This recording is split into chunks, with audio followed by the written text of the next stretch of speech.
when we're in heaven, okay, and we're all there, we're greeting each other and everything like that. We see our friends, our family, and we start seeing the legends of the Bible. We see Moses, we see Aaron, we see Peter, we see Paul, we see Stephen. We see all these people. We get to know them, we talk to them, we share experiences. And then imagine this. Stephen's walking one way. Paul, or Saul, is walking the opposite way, and they bump into each other. Imagine Stephen looking at this man Saul. The last time he saw him, the very last time he saw Saul, what was he doing? He was with the crowd around him, throwing stones at him, killing him. That's the man he's looking at right now, in heaven. The very man that was helping to kill him. How would you react to someone like that? Imagine someone that has caused so many problems in your life. Someone that you feel like you can't stand. You can't bear to be beside. And yet, you go to heaven and they're right beside you, right in front of you. And you're like, what? How is that possible? I know this person. I know what they did. How is that possible? But then Paul, or Saul, he reaches out his hand and he says, thank you, Stephen. Thank you. Stephen didn't think he did anything to help this man get to heaven, but yet, without realizing it, he did so much. Because if it wasn't for him, Saul wouldn't have understood many things. Saul wouldn't have gone to the point where he did, where he became Paul, and he influenced many lives. And because of Stephen, Paul was able to change many of our lives. Paul wrote many books of the Bible, and we learned the stories because of who? Because Stephen showed love to Saul. I can guarantee you that Saul was there, and he heard Stephen say, Father, forgive him, because he doesn't know what he's doing. Imagine us as Christians in church today, and we see people out in the world, and they come into the church to visit because they're looking for answers. And we know the kind of people they are. We know that they're not good people. They have attitude problems. They do all kinds of bad things. But we understand better. And we don't have that heart that Stephen had. We don't have the love that God has given to us to give back to them. Are we changing their lives? Are we helping them improve? Are we showing them who God is? No, we're not. It's only by accepting them for who they are, the way they are, and showing them a new life, a new path, something better for themselves, that they can achieve themselves also. Then you can help make a difference for them. Now, I want to give you guys an experience. You guys saw the video of the things we were doing all in the Philippines. Bill asked me to preach when I was in the Philippines, and I figured, okay, there's no way I'm going to preach. I don't know these people. I'm not comfortable. I'm a shy person, okay? And I started thinking about it, and I was like, okay, I don't know these people. They don't know me, so it doesn't really make a difference. If I screw up, if I sound like a complete, like I'm not making any sense, it won't make a difference, because in a week or two, I'm gone. I'm never going to see them again. It's not going to change my life. It's not going to change their life. If they choose to laugh at me, who really cares? Because I'm not going to be there to see it. It's not going to bother me, right? So I chose to go there and preach, thinking that it meant nothing. Thinking that none of it was going to have anything significant. I came back to Canada still feeling the same way. After I got back to Canada, I saw on Facebook someone added me as a friend. I looked at it, the name seemed strange. There's a bunch of letters that us as Canadians will never put together, like a Y with a W and things like that. How do you pronounce those things? Then I saw that it was someone from the Philippines, and it was a young person. And I was like, hold on, that face looks familiar. The next day I see his friend add me, and another friend add me. And after that, I already had 10 friends from the Philippines that I didn't really know. And I'm like, why are these people adding me? I didn't do anything. I didn't make friendships with them. I didn't go to their house and eat lunch with them or hang out with them all the time. I didn't do much. But then one of them messaged me. And he said, Justin, I really appreciate you preaching. You really inspired me. You helped change my life. As you were there preaching, I decided to take a stand for Jesus, and I chose to get baptized. Bill Santos baptized him. I didn't feel like I did anything there. But when God called me to do something, I did it. Not knowing what God's plan was, but God had a plan.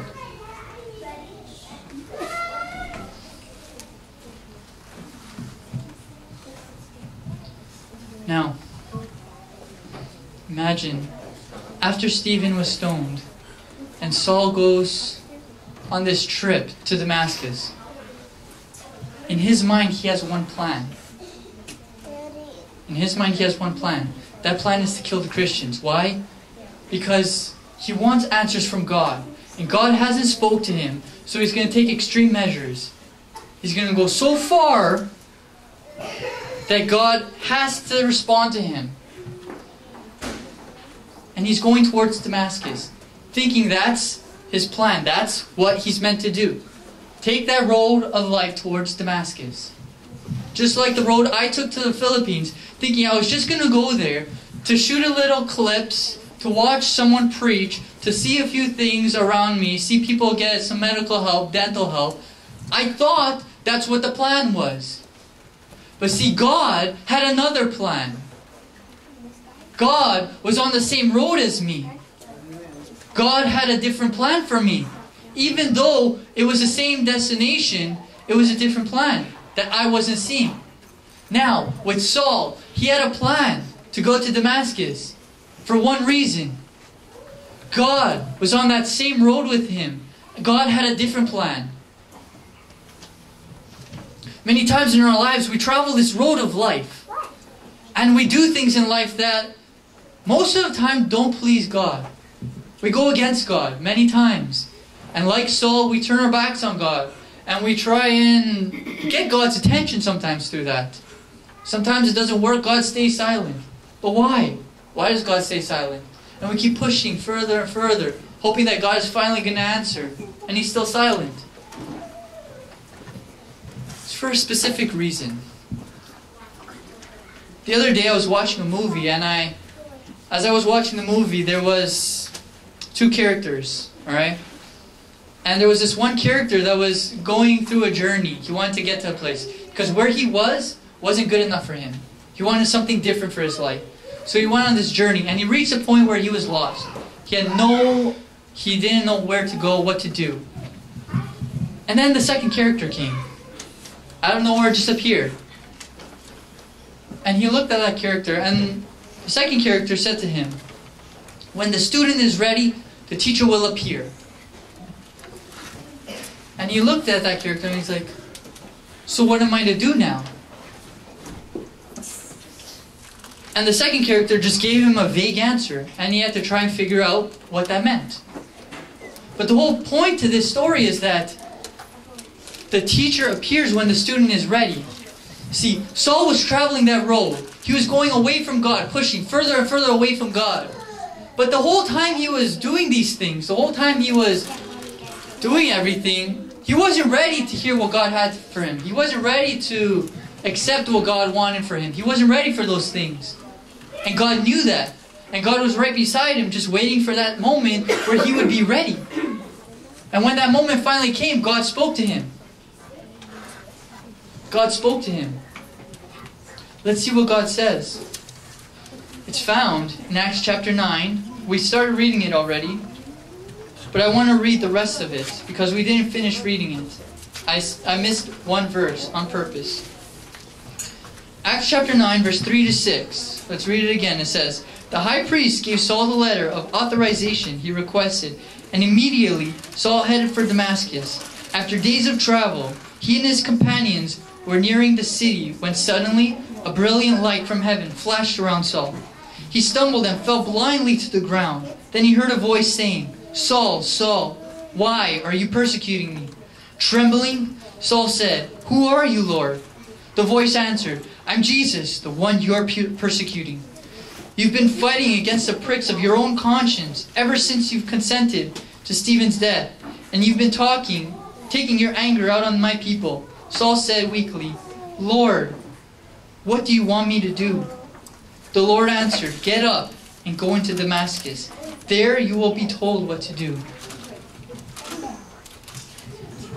Many of us today, here, right now, are traveling that very road. We're not necessarily connected with God the way God desires us to be. We're not necessarily happy always being in church, happy reading our Bibles. We don't feel like studying. We don't feel like praying. We don't feel like doing many of those things. Many of us here in this very room feel that. Now I know we have the emails and prayers, and that's a great blessing. I know we're all here today in church, and that's a great blessing. But what happens after that?